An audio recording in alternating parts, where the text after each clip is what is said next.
Mwongeye kwirirwa bakunze bahawe Rwanda TV kanizere ko mumeze neza kuko iyo mumeze neza nanjye mba meze neza cyane. So guess what?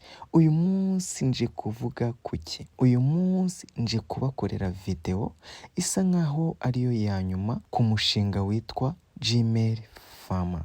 Keretse nihabaho utundi twa update tw'ingenzi bigatuma hari indi video mbakorera mvuga kuri iyi Gmail Farmer. So guys, iyi ni video ngiye kubakorera irambuye ivuga akantu kamwe ku kandi ku mushinga wa Gmail Farmer. So niba ari ubwa mbere ugeze kuri iyi YouTube channel yacu ya How to Rwanda TV, ntiwibagirwe gukora subscribe kandi no kukazogera kugira ngo ujye ubasha kubona amakuru y'ako kanya agendanye na application zitanga amafaranga cyangwa n'uburyo twabona amafaranga online. So guys, uyu munsi kuri iyi video ngiye kuvuga ku bintu bigera muri 4. Icya mbere ndavuga uburyo twiyandikisha muri iyi Gmail Farmer. Icya kabiri ndakubwira ukuntu ukorera amafaranga muri iyi Gmail Farmer. Icya gatatu ndakubwira ukuntu bikuza muri iyi Gmail Farmer. Icya kane cyo ni ibanga, birasaba ngo ukurikire iyi video ntihagire akantu kagucika. Ese uzi ko 70% by'abantu bagura imyambaro ibahenze usanga bataberwa, ariko ugasanga hari uwayiguze make akaberwa. Ibi biterwa n'amahitamo ukora uhitamo abajyanama ku bijyanye n'imyambaro. Igisubizo ni The Hackers Fashion, iduka rimaze kwandika izina mu rw'igihumbi kuko abazwiho kwambika uwifuza kuberwa wese. Niba utazi The Hackers Fashion kandi wifuza kuberwa buri munsi, ugereranywa no wiga science technique afite inzozi zo gutwara igare. The Hackers Fashion bakora downtown muri Chic, floor ya -2, umuryango B039F. Hano usanga imyenda y'ubwoko bwose hamwe n'inkweto haba ku gitsina gore ndetse n'igitsina gabo. Kandi bisinzozi uko igiciro cyabo ari namakemwa. Basura aho bakorera cyangwa hamagara 078 60 55 69. Iyi nimero iboneka no kuri WhatsApp. So guys, twatangiye. Kwiyandikisha muri uyu mushinga bisaba iki? Urajya hasi muri video description cyangwa muri pinned comment cyangwa comment ya mbere uri busange munsi y'iyi video. Urahasanga link nahasize y'uyu mushinga. Niba ari ubwa mbere ugiye kuwukoraho cyangwa ubonye, urahita uyikoraho nka gutya nkoze ibi. Ukiyikoraho irakugeza hano muri Telegram. Please, birasaba ngo uba ufite Telegram app. Kandi muri Telegram app uba ufitemo account. Urabona tuhise tugera muri Gmail Farmer. Bahita batubwira ngo iki iyo tukigeramo? Bahita batubwira ngo welcome. Bakaduha ikaze. Everything is very simple here. Hano ibintu biroroshye. In this board, you will be able to complete tasks for which you can receive reward. Muri iyi board usabwe gucompletinga cyangwa gukora task zabo baguhaye ukazisoza ukabona ibihembo. Tumanuke hasi. Hano barakubwira ngo the main mistake a beginner make when creating email account. Amakosa abantu bashyashya mukora mu gihe muri creatinga account. Use the same IP address cyangwa gukoresha telefone imwe ufungura account nyinshi nago byemewe. Create multiple account in a row. Creatinga account nyinshi mu gihe gitoya. I think ingenekereje niko nabisobanura. Gatatu, do not log out of your account. For more information, see the help section. Muri aya makosa aba beginner bakora cyangwa abantu bageze muri uyu mushinga bwa mbere, nago bakora log out mu gihe basoje gukora cyangwa gucreatinga account. Ku bindi bisobanuro ujye muri help section. In addition, barakubwira ngo to completing task, the system provide referral program. You can receive additional fee for the activity of others. Hano bari gusobanura kuri referrals. Iyo utumiye umuntu ibyo akora barabiguhembera nawe. Hari amafaranga makeya aza kuri wowe bitewe n'ibikorwa wa muntu yagize ute yakoze. Hano hasi bakatubwira ngo register email account and get paid for it. Registeringa cyangwa creatinga email account kugira ngo uyihemberwe. Bakakubwira hano kuri buri account uzakira kuva kuri 0.16 by'idolari kugeza kuri 0.21 by'idolari. Video naherukaga gukora twabonaga amafaranga angana cyangwa ari hagati ya 0.22 by'idolari kugeza kuri 0.25 by'idolari. Aha ni muri Gmail Farmer. Hano hasi bakakubwira it's very simple, biroroshye. The bot gives you account registration data. Iyi bot cyangwa hano muri uyu mushinga aha turi gukorera, data baraziguha cyangwa information ukoresha mu gucreatinga Gmail barazikwihera. You copy it, urazikopiya and go to register an account, ukajyaho uregistaringira account on the internet, after which you return to the bot. Wabisoza ukajya ugaruka kuri bot cyangwa ugaruka hano muri Gmail Farmer. Ndumva niba ari ubwa mbere wari ubonye uyu mushinga cyangwa ari ubwa mbere ugiye gukora uyu mushinga, izi information zirahagije kandi ngerageje kuzinyuramo muri make. Niyo mpamvu nababwiye ngo iyi video iravuga akantu ku kandi. Hano dusoje kwiyandikisha. Nabiba bigoye gukora kuri link ikuzana aha, ustartinga bahita baguha amabwiriza, icyo gihe uba wiyandikishije. Iyo usoje kwiyandikisha igikurikiraho ni iki? Igikurikiraho ni ugukorera amafaranga muri iyi Gmail Farmer. Dukoreramo amafaranga gute? Uburyo bwa mbere dukoreramo amafaranga muri iyi Gmail Farmer ni ugucreatinga account. Ndaje mbereke ukuntu tuyicreatinga step by step. Uburyo bwa kabiri ni ugutumira abantu. Umuntu utumiye agakora muyo ageninze cyangwa muyabonye ubonaho komisiyo. Kuri buri email yose acreatinze ubonaho komisiyo. Umuntu uwo ari we wese utumiye kuri buri email yose acreatinze ubonaho komisiyo. Rero ni ingenzi gutumira. Ubwo ni uburyo bubiri tubonamo amafaranga muri iyi Gmail Farmer. Ubona 0.16 by'idolari gute? Byagenze ute? Ukanabona 0.21 by'idolari byagenze ute? Ubona 0.16 by'idolari iyo wa creatinze account ukadingamo recovery email, uhita ubona 0.16 bikahita bijya kuri holding, ugategereza hagati y'umunsi umwe n'iminsi ibiri. Ayo mafaranga aba yazamutse yagiye kuri balance, nibwo uba wemerewe kuyabikura. Ubona 0.21 byagenze ute? Iyo wasoje gucreating account washyizemo na recovery email ugakorana two factor authenticator. Kira ngo murabyumva, ndaza kubibereka. Nibwo uba wemerewe 0.21 bihita bijya kuri holding account, hagati y'umunsi umwe n'iminsi ibiri bikazamuka bikajya kuri balance account, ariho uba wemerewe kuyabikuza. Iyo hold account na balance account mvuga ni ibihe. Turakora kuri aka kantu, aka kari hasi, tuhite dukora hano kuri balance.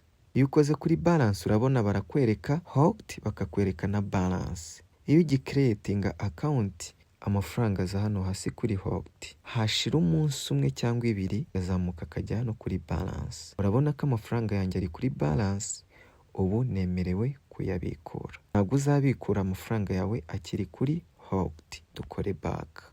So ibi birumvikanye. Ikindi tugiye gukurikizaho ni iki? Ngiye kubereka uko ducreatinga account. Uhituza hano hasi, urabona hari register a new account, kaza balance, setting, my account, my referrals na help. Uhituza hano kuri register a new account ugakoraho. Iyo ukozeho bahita baguha information zose uri bukoreshe ukreya iyi account. Iki nicyo gituma baguhemba. Aha hantu ujya uhitaho. Ntabwo ujya gucreatinga email ngo ukoreshe information zawe bwite. Oya, ukoresha information zabo baguhaye kugira ngo uze kubasha guhembwa. So iyo umajije kubona information uhita uva muri Gmail Farmer uraza kuri Gmail.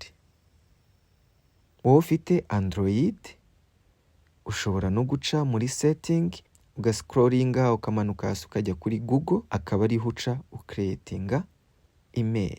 Ushobora kuyicreatingira ahantu henshi, no kuri YouTube wahanyura ugacreatinga email, no kuri Chrome wahanyura ugacreatinga email. Any browser yose waba ukoresha wa creatingiraho email. Ariko ngiye misemo Gmail.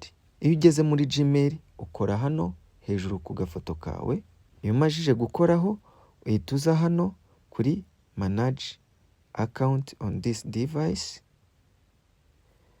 ukahita uza hano hasi add another account, ukahita uza hano kuri Google, continue, wagera aha ukahita umanuka hasi use another account, ukahita uza hano kuri create account for my personal use. Iyo ugeze hano uhita utangira gushyiramo za information. Barakwaka first name, ugende muri ya bot yawe cyangwa muri Telegram cyangwa muri Gmail farm, ukopiye izina rihari rya first name, nurangiza uri pasting hano. Second name nayo baduhaye, uhita ukora next. Hano bahita bakubaza birthday yawe, ugashyiramo umwaka, reka nshyiremo 2000, ntabwo ari ngombwa ngo ushyiremo iya nyayo, tariki 12, gender ngashyiraho male, gakora next. Iyo ugeze hano bahita bakubwira ngo creating Gmail, uhita uza ugakopiya Gmail baba baguhaye, bamara kuyikopiya uyikopiya, kuko hano urabona hari @gmail.com, hano hakaba hari email yose, ukopiya ibya mbere bitariho @gmail.com. Hano hari abantu muhagira mukibeshya mukabikopiya byose mukajya kubipestingayo. Nze ni pasting, nkore next. Nimara gukora next bansabe password, ngaruke mupiye password baba bamaye, nze ni pasting, nkore next. Urabona hano bagize ute, barambwiye ngo add a phone number to account. Iyi phone number bayigusaba kugira ngo ukore verification, ariko kuki njyewe bamaye hano aha hasi bakama skip, ni ukubera ko ejo nari na kreye email ebyiri, ndarindira 24 hours zirashira. Niba nawe ushaka kujya ukreya email nyinshi ukarya amafaranga make ariko aza buri gihe, jya ubikora gutyo, ucreating email ebyiri ku munsi muri device imwe. Mu mabwiriza twatangiye batubwira babitweretse ngo amakosa abantu mugitangira gukora iyi Gmail fama mukora, babitubwiyemo ko tugomba kubyirinda. Urabona hano barambwiye ngo shyiramo verification number cyangwa uskiping, nge ndahita nkora skip. Ibi babima muri email ebyiri, ariko njyewe nkoresha uburyo bwinshi, mbona email nyinshi, nira telefone yanjye mba nakozemo ebyiri, indi phone niye nkakoramo ebyiri, niba nejo nzongera nkayibona kugira ngo nejo ningaruka nabwo bazame iyi skip. So dukomeze, ndahita nkora skip. We iyo bakwatse hano verification number urayishaka ukayishyiramo iyo na skip baguhaye, kuko na skip baguhaye nta kindi wakora. Hano ndahita nkora skip. Ninkora skip urabona ko email yanjye yabaye created, nkore next. Ndangiza nkore agree.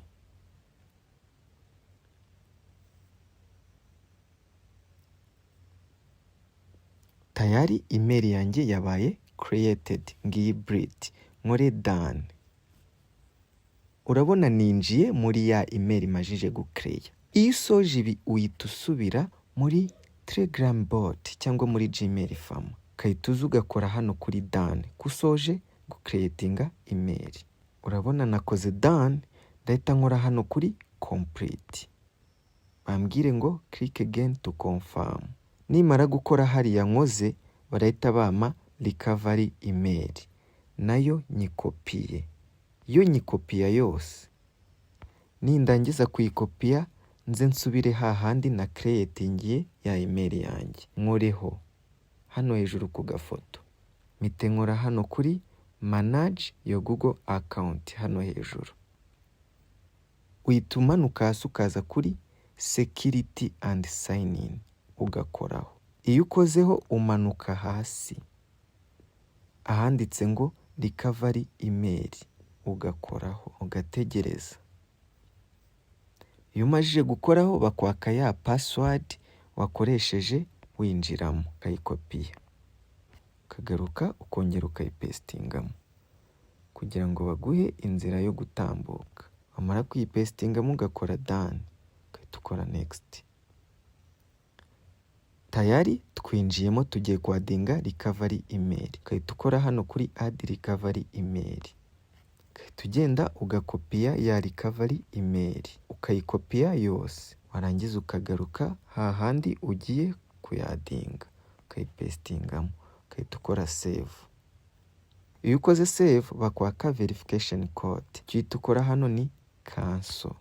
Hano tuba dusoje kwadinga recovery email, tugasubira muri Gmail fama yacu tugakora done, bagacekinga, kubibona ugakora OK. Urabona ukuntu bahise bambwira $0.16 credited to Hogged. Ubwo yagiye kuri Hogged. Bahita bambwira ngo funds will be transferred to the main balance after 3-day Hogged. Bahita bambwira ngo fund yanjye cyangwa amafaranga yanjye azoherezwa kuri main balance ava kuri Hogged nyuma y'iminsi 3 ahoggedenzwe. Be sure to log out of account on your device. Ukahita ukora iki? Ukahita ulogging out. Iyo utabizi hano bahita babikwereka, bahita baguha akavideo kakuyobora. Iyo umajije gukeya baguhaye aka message kavuga gutya, ibi nkuhaye, uhita ugenda ugakora logout ya account umajije gucreatinga. Uhita ukora hano kuri ka gafoto, ukahita uza kuri manage account on device, ukahita ureba ya account yacu ngiyi, ugakora remove from this device, ukayirimuvinga, ukahita uyivanaho. Hano tuba dusoje gucreatinga email. Reka mbereke uburyo iyo ushaka no gukora two-factor authenticator nabyo urabikora rwose, ariko nababwiye ko bibamo risque, aba ari icyemezo cyawe ku giti cyawe, ariko nabyo birakorwa. Reka mbibereke step by step. Ngiye kugenda nkoresha Simbo kuko ni akavideo kandi nafatanyijeho.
So guys, Majije kubereka uburyo dukorera amafaranga muri iyi Gmail Farmer. Ngiye kubereka noneho ukuntu amafaranga tuyabikura.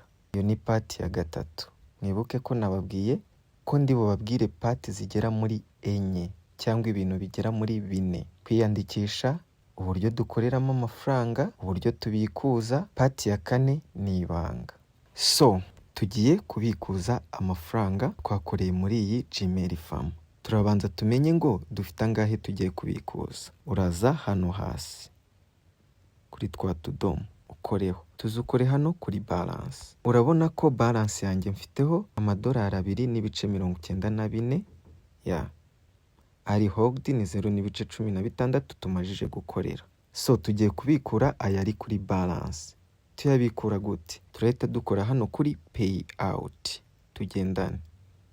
Nyimara gukora kuri payout barambwira ngo select payment system. Hano baguha payment method cyangwa payment system nyinshi, ariko twe dukoresha iyi Tether USD BEP20. Uyikoreho bahite bakubwira ibi, bakubwire nayo bari bugukate. So iyi Tether BEP20 turayikurahe? Turahita tugenda muri Binance. Nitugera muri Binance dukore hano kuri asset, tuze hano kuri spot. Nge niho nshaka kuyashyira, ariko naho ushatse wakora kuri funding, biterwa naho ushaka guhitamo, ariko nge misemo spot. Muri kuri add fund, muri kuri deposit crypto, muri kuri Tether USD, ubwo ni ingi USDT, mitemo iyi network BCS BEP20 niyo batubwiye bariyo nkoraho. Ngiyi mitenye kopi. Nimara kuyikopiya nsubire muri bot yanjye cyangwa muri Gmail Farmer yanjye, nze nyipestingemo.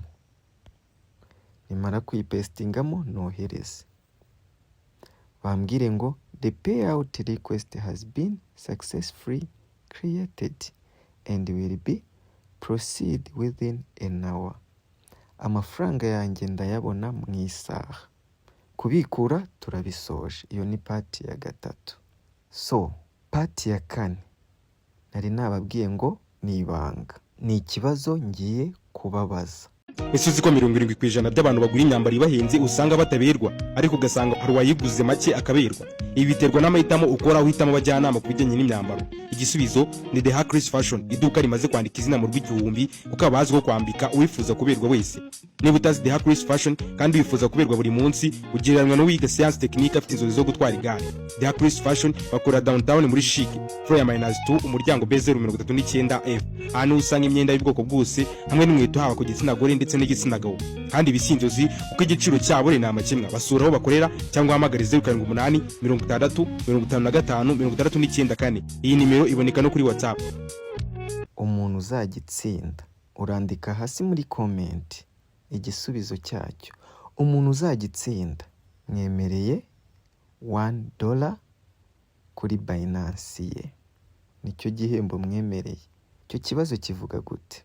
Iki kibazo kiravuga ngo mu mushinga dukora wa Makadamu, nagiye mukoraho video nyinshi, minimum withdraw abarangahe kuri account y'amayero, nanone minimum withdraw abarangahe kuri account y'ama USDT. Ese iyo ukoresha account y'amayero ubikuriza kuyihe application? Iyo ukoresha account y'ama USDT ubikuriza kuyihe application? Icyo nicyo kibazo cyanjye. Uzagisubiza neza. Icyo kibazo kirimo ibisubizo 4, harimo n'ibibazo 4. Ngo niba harimo ibibazo 4, harimo n'ibisubizo 4. Minimum withdraw cyangwa ayo kubikuza make yashoboka nangahe kuri account y'amayero? Ikindi, ayo kubikuza ashoboka nangahe kuri account y'ama USDT cyangwa y'amadolari? Ese ubikura kuri account y'amayero abikuriza mu yihe application?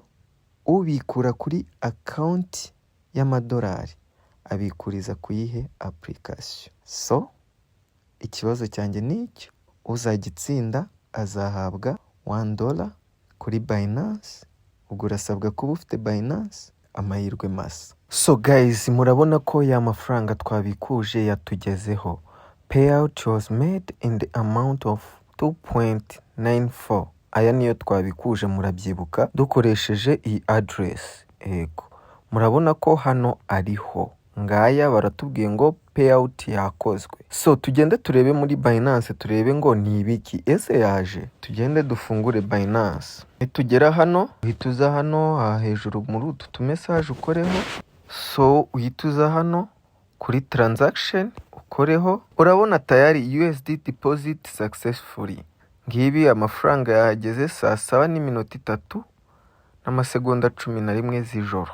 So guys, murabona ko amafaranga bikurika neza. So guys, niba ukunze iyi video, ukunze n'ubusobanuro nkuhayemo, shyira imitima muri comment, ukore like. Ntiwibagirwe niba ugize ikibazo gushyiraho comment y'ikibazo cyawe, ndazisoma kandi murabibona ko mbasubiza, nubwo hari abo ninda ariko ndagerageza. Iyi video uyikorere share. Niba ari ubwa mbere ugeze kuri iyi YouTube channel ya How to Rwanda TV, ukore subscribe kugira ngo utazajya ucikwa n'amahirwe yo gukorera amafaranga online. Kandi niba utariyandikisha muri uyu mushinga, reba muri video description urahasanga link nasize. Nuyihabura ujye muri pinned comment, cyangwa ni comment ya mbere ibanza mu comment, urayihasanga uyikoreho, irakugeza hamwe hose twagiye tunyura, biraba bibaye. So guys, mwakoze cyane kubana natwe. Ciao, hasta la vista.